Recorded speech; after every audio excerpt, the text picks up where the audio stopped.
അഭിമാനത്തിൻ്റെയും സംതൃപ്തിയുടെയും ഒരു നിമിഷമാണിത്.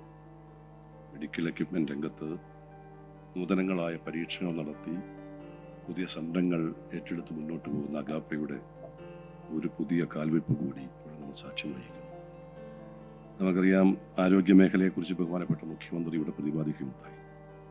ദൈവത്തിൻ്റെ നാടെന്ന സവിശേഷമായ ബഹുമതി കേരളത്തിന് ലഭിക്കാൻ കാരണം നമ്മുടെ ഭൂപ്രകൃതിയുടെ സൗന്ദര്യം കൊണ്ട് മാത്രമല്ല, ആരോഗ്യ മേഖലയിലും വിദ്യാഭ്യാസ മേഖലയിലും ഈ സംസ്ഥാനത്ത് ഉണ്ടാക്കാൻ കഴിഞ്ഞ വളർച്ചയുടെ പുരോഗതിയുടെ അടിസ്ഥാനത്തിലാണ്. മെഡിക്കൽ സയൻസ് അഭൂതപൂർവമായി വളരുന്നു. അവിടെ മെഡിസിൻ്റെ കാര്യത്തിൽ മാത്രമല്ല, മെഡിക്കൽ എക്യുപ്മെൻറ്റ്സ് അതാണ് ഏറ്റവും അനിവാര്യമായിട്ടുള്ളത്. ഇവിടെ 2 എക്യുപ്മെൻറ്റ്സാണ് ഇന്നിവിടെ പുതുതായി ലോഞ്ച് ചെയ്തിരിക്കുന്നത്. രണ്ടും ക്യാൻസറിനും അൽഷീമേഴ്സിനും നേരത്തെ തന്നെ കണ്ടുപിടിക്കാൻ കഴിയുന്ന തലത്തിലുള്ള എക്യുപ്മെൻറ്റ്സാണ്. ഇത് കൂടുതൽ പ്രയോജനപ്പെടുമെന്ന് എനിക്കറിയാം. ഇന്നത്തെ ഒരു പ്രത്യേക ദിവസത്തിൻ്റെ കാര്യം കൊണ്ട് ഞങ്ങൾ ആരും ദീർഘമായി സംസാരിക്കുന്നത്. പക്ഷെ ഞാനിവിടെ നിൽക്കുമ്പോൾ എൻ്റെ മനസ്സിൽ ഒരു കാര്യം കൂടിയുണ്ട്.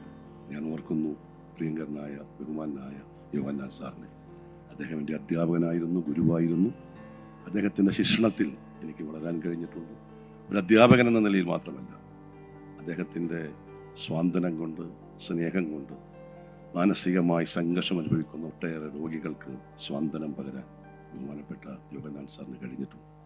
അദ്ദേഹത്തിൻ്റെ സഹധർമ്മിണി, ഞങ്ങളൊക്കെ ടീച്ചർ എന്ന് വിളിക്കുന്ന ടീച്ചർ ഇവിടെയുണ്ട്. ഇവരുടെ എല്ലാം അനുഗ്രഹമാണ് ഈ സ്ഥാപനത്തിന് ഇത്ര ഉയരാൻ കഴിഞ്ഞത്. തോമസ് ജോണും സ്നേഹിതന്മാരും ഞങ്ങളുടെ കുടുംബ സുഹൃത്തുക്കളാണ്. എല്ലാ ആശംസകളും നേരുന്നു, വിജയങ്ങൾ നേരുന്നു. വീണ്ടും അഗാപ്പെ ഉയർന്നു വരട്ടെ എന്ന് പ്രാർത്ഥിക്കുന്നു.